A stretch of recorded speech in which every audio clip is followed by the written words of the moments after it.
নমস্কার, আমি আসমির। বিচার বিশ্লেষণের রাজনীতি সিরিজের আজকের বিষয় নির্লজ্জ মমতা। আপনারা প্রত্যেকেই জানেন, গোটা রাজ্য জুড়ে দাবি উঠছে দফা এক, দাবি এক, মুখ্যমন্ত্রীর পদত্যাগ। যে মমতা বন্দ্যোপাধ্যায় এবং তার দলকে মাত্র 4 মাস আগের লোকসভা নির্বাচনে বাংলার মানুষ দুহাত ভরে আশীর্বাদ করেছিল, সেই মমতা বন্দ্যোপাধ্যায়কে মানুষ এমনি ঘৃণা করতে শুরু করেনি। কারণ রয়েছে বৈকি। আরজিকর ঘটনার প্রেক্ষিতে তার যে কার্যপ্রণালী, তা বাংলার মানুষের কাছে তাকে নারী জাতির কলঙ্ক প্রমাণিত করেছে। একাধিক অভিযোগ থাকা সত্ত্বেও আরজিকরের তৎকালীন অধ্যক্ষ সন্দীপ ঘোষকে তিনি সাসপেন্ড করেননি।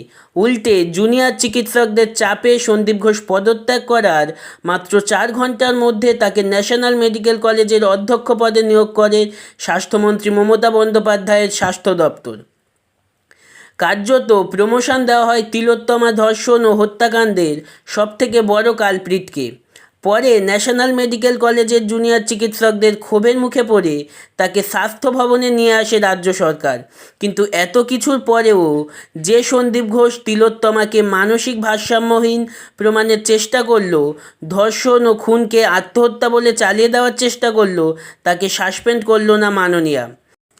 ঠিক একইভাবে ঘটনার দিন সেমিনার হলে বাইরের লোক ঢুকিয়ে ফরেনসিক তথ্য নষ্ট করা এবং 14ই আগস্ট রাতে আরজিকর হাসপাতালে দুষ্কৃতিতাণ্ডব ও প্রমাণ লোপাটের ঘটনায় নীরব দর্শকের ভূমিকা পালন করা সত্ত্বেও কলকাতা পুলিশের অপদার্থ সিপি বিনীত গোয়েলকে তিনি এখনও সাসপেন্ড করেননি। এমনকি নিজে অযোগ্য স্বাস্থ্যমন্ত্রী, অযোগ্য স্বরাষ্ট্রমন্ত্রী এবং অযোগ্য মুখ্যমন্ত্রী হওয়া সত্ত্বেও পদত্যাগ করেননি। উল্টে আজ যা করলেন তা দেখে জনতার মনে হতেই পারে তার প্রত্যক্ষ মদত ছিল এই ধর্ষণকাণ্ডে। যখন আরজিকর কাণ্ডে তারই কলকাতা পুলিশ মূল অপরাধী হিসেবে একজন সিভিক ভলেন্টিয়ার সঞ্জয় ঘোষকে গ্রেপ্তার করেছে, যখন কোনো পরীক্ষা বা ইন্টারভিউ না দিয়ে উপযুক্ত যোগ্যতা ছাড়াই শুধু তৃণমূলের বুথ স্তরের নেতাদের সুপারিশে চাকরি পাওয়া সিভিকদের বারবারন্তি দেখে ফুঁসছে গোটা দেশ, তখন সিভিকদের জন্য বড় ঘোষণা করলেন মাননীয়া। এর আগেও সিভিকদের কনস্টেবল বা প্রাথমিক শিক্ষক করার ঘোষণা দিয়েছিলেন মাননীয়া। এবার আরজিকর কাণ্ড নিয়ে তোলপাড়ের মধ্যেই সিভিকদের অবসরের সময় এককালীন ভাতার পরিমাণ 3 থেকে বাড়িয়ে 5 লক্ষ করলেন মাননীয়া। এবার প্রশ্ন উঠছেই, এই মুহূর্তে এই ভাতা বৃদ্ধির কারণ কি? তাহলে কি কোথাও গিয়ে তিলোত্তমাকে ধর্ষণ করে খুন করার বা ভাতার মেডিকেল কলেজে আরজিকর করে দেওয়ার হুমকি দেওয়ার পুরস্কার স্বরূপ সিভিকদের এই ভাতা বৃদ্ধি? প্রশ্ন থেকেই যাচ্ছে। নারী জাতির কলঙ্ক মুখ্যমন্ত্রী মাননীয়া মমতা বন্দ্যোপাধ্যায় কি এর জবাব দেবেন?